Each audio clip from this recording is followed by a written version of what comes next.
Now I'd like to recognize Representative Espaillat for 5 minutes on his bill, H.R. 6852. The floor is yours, sir.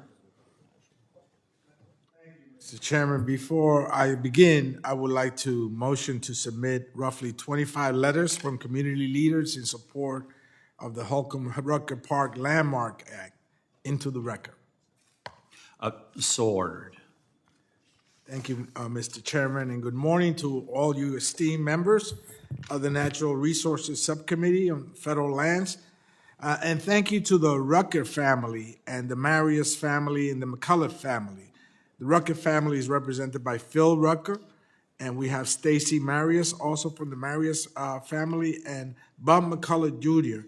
also. Also, I want to thank Community Board 10 and its chairperson for advocating for this particular initiative, and other Harlem leaders who are here in person or watching virtually in support of H.R. 6852, the Holcombe Rucker Park Landmark Act. Today, I stand before you to advocate for a cause that is not only rooted in history, but also deeply ingrained in the cultural fabric of our nation, the federal recognition of Holcombe Rucker Park. In the 1950s, Holcombe Rucker, a World War II veteran and scholar, had a vision to provide a safe haven to the youth of Harlem, to steer them away from the streets and towards higher education. Rucker initiated the Rucker Pro League and a basketball tournament that promoted athleticism and emphasized academic excellence. Weekend afternoons in the 1960s and 70s saw the convergence of great basketball legends of Rucker Park, from Dr. J, Julius Erving, to Nate Tiny Archibald, Wilt Distill Chamberlain, and Connie Hawkins.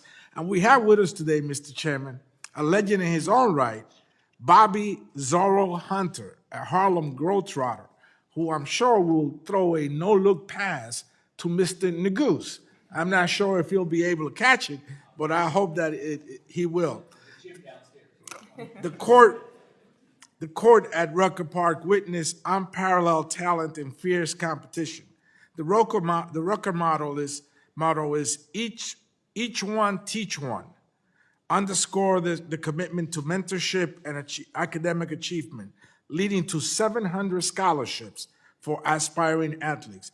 In 1967, Rucker legend Bob McCullough, whose Rucker documentary film producer's son, Bob McCullough Jr. is here with us today, founded Each One Teach One, a non-for-profit dedicated to empowering youth carrying forward the Rucker legacy.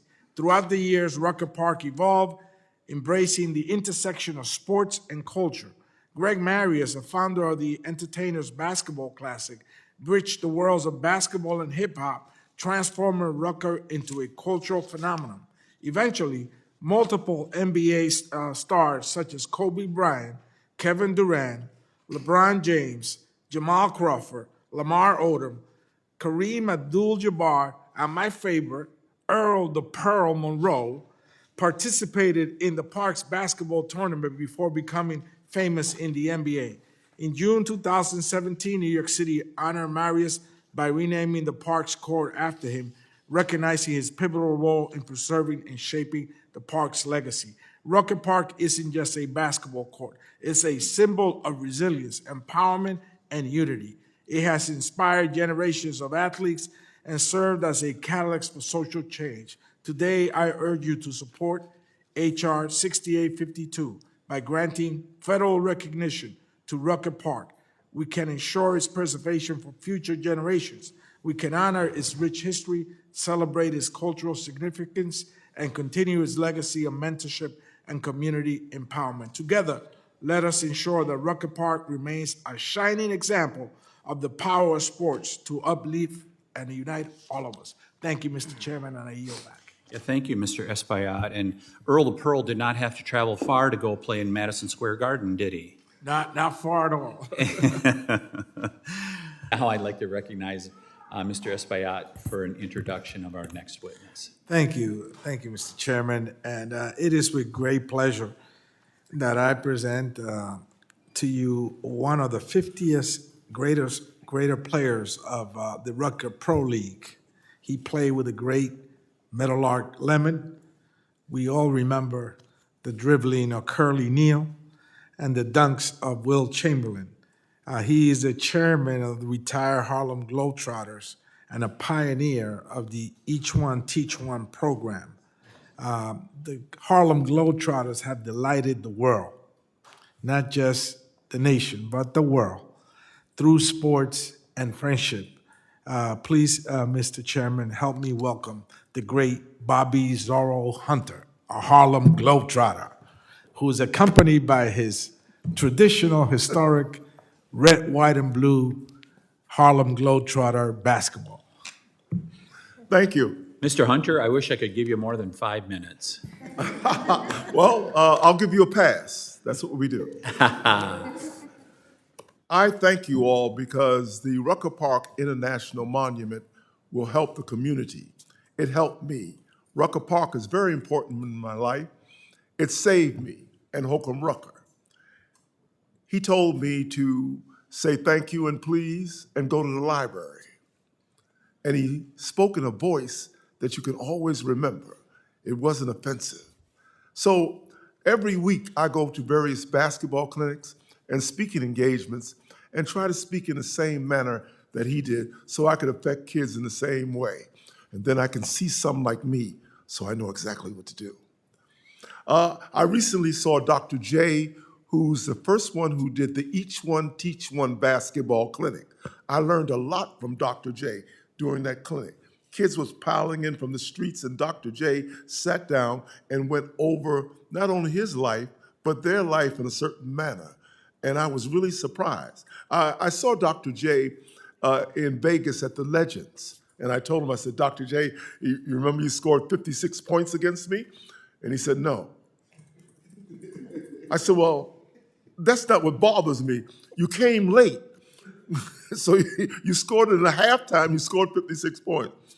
Bob McCullough and Freddie Crawford, they developed the Each One Teach One and that whole Rucker Park scene of bringing in NBA players. Bob McCullough and Freddie Crawford did a magnificent job. NBA players such as Willis Reed, Cassie Russell, the Reverend Cassie Russell, Dr. Jim Reverend Bostic, a tough player. Now he's a very kind reverend. Dave Collins, who'd come down and feed the kids, trying to steal my fans before the game. I could go on and on with different athletes such as Joe Hammond, the great Tiny Archibald, and Earl Manigault. What the young people have done in the community in imitating Rucker has truly been great. I have the Each One Teach One Drug-Free America program. Bob McCullough Jr. had the Each One Tourism Rucker, where people would come and visit from all over the world. I practiced my Italian 2 years ago. The community saved a lot of people from harm in the manner of being a calm place where you enjoyed yourself, whether it was a concert, a basketball game, or if you were just there to see someone that you hadn't seen for a while. Bob McCullough helped me do a mixed gender basketball tournament there where men and women play together. So it was going to be the International Love and Peace mixed gender basketball teams. So men and women will be playing together in the community. I think this was a great thing in which he did. We're hoping to have this be a part of the Rucker. There are some other great players from the Rucker that I have not mentioned, but I do want to mention one. We almost had a president. Bill almost became president. That was really something. Bill Bradley would have been the president of the United States coming from the Rucker. That would have been something we could have been very proud of. The last Rucker player I'm most proud of, that would be me. No, I. You can say from Rucker Park to Stanford University. Thank you.